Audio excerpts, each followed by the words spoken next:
When it comes to heated or unheated spaces, it actually does play a pretty big role depending on what your project is and what the requirements might be as far as code is concerned.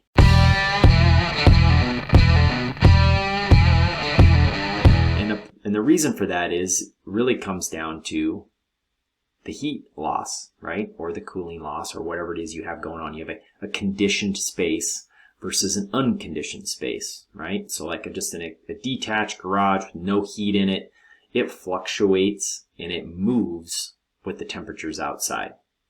You have a conditioned space, the temperatures outside move, but inside the house it kind of stays the same.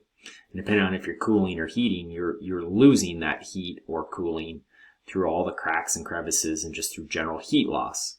Well, that means that heated space, that conditioned space, is going to expand and contract at different rates than just a detached garage that's just following the elements, right? If it's winter, it's winter. If it's sunny, it's sunny. But that's not the same case with a conditioned space. That's why, like if you look in the code book and you look at decks that are detached from a house, under 200 square feet and detached from a house, they don't require a permit. But as soon as you attach it to the house, it requires a permit. You put on any type of attached garage, you put on a back patio cover, any of that type of stuff, as soon as you attach to that conditioned space, that house, then all of a sudden it kicks in requirements for footing depths and insulation requirements, design requirements, ice and water shield for your roof. Like there's all types of different code requirements that kick into play because it's a heated space and you are attaching to it. And so even when you're thinking like, well, I'm just putting a little patio cover on, like what does that matter?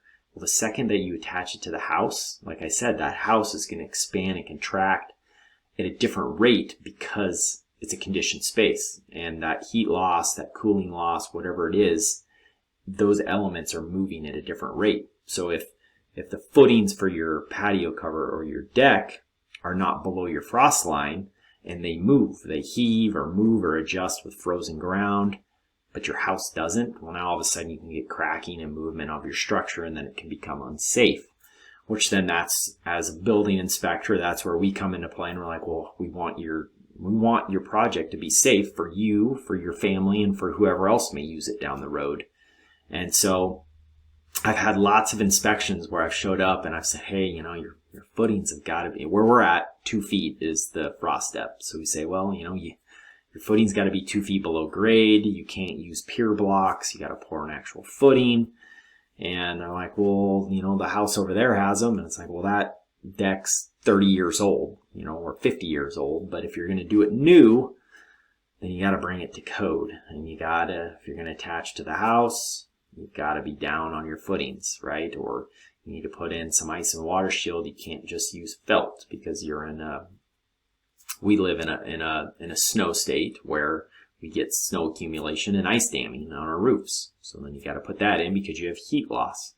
So some of those items kick into play when it comes to heated versus unheated. You can also have like on a detached garage, you may be able to get away with like more of a monopore type footing foundation that's shallower, right? Versus, having to do a full like footing and stem wall on an addition that's a heated space. So those types of items kick into play. You also talk about like foam insulation around your foundation versus not needing it. It's an unconditioned space. Some of those items that become requirements as soon as it's conditioned. So if you're out there, if you've got a project and you're like, hey, I'm going to build a deck, but you can detach it, maybe that might work better for you. I don't know. It depends on where you're at. It might be a better situation than attaching it to the house. The same could be true for any type of carport or garage or roof cover. Maybe it's detached and there's a little walkway or something between those. And now all of a sudden your footings only have to be a foot or 18 inches deep, and it can be like a monopore instead of a full high stem wall with all types of rebar and stuff in it, right?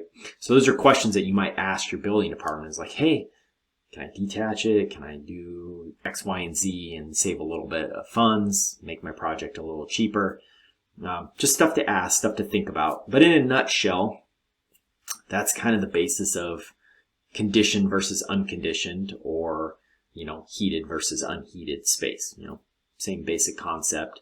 But anyways, hopefully this helps you out. My name's Ben with Building Code Tips. I hope this helps you out. If you're out there working on a project and you're just curious about, why is my inspector or why is my contractor talking about my footings need to be this deep? Well, that could be why, because you have a conditioned space, you're attaching to it. So again, hopefully this helps. Hit subscribe, hit the like button. I appreciate your support. And you can also visit buildingcodetips.com. I have some guides and some blog information in there that, it's for homeowners and do-it-yourselfers out there. So if you guys are just looking for some code information, or you're diving into a big project and you kind of want to know what's going on and what would be required on the big spectrum of building code and plumbing code, mechanical code, you can check it out. And hopefully if you do, it helps you out. I appreciate it. And the ultimate goal is to help you guys out.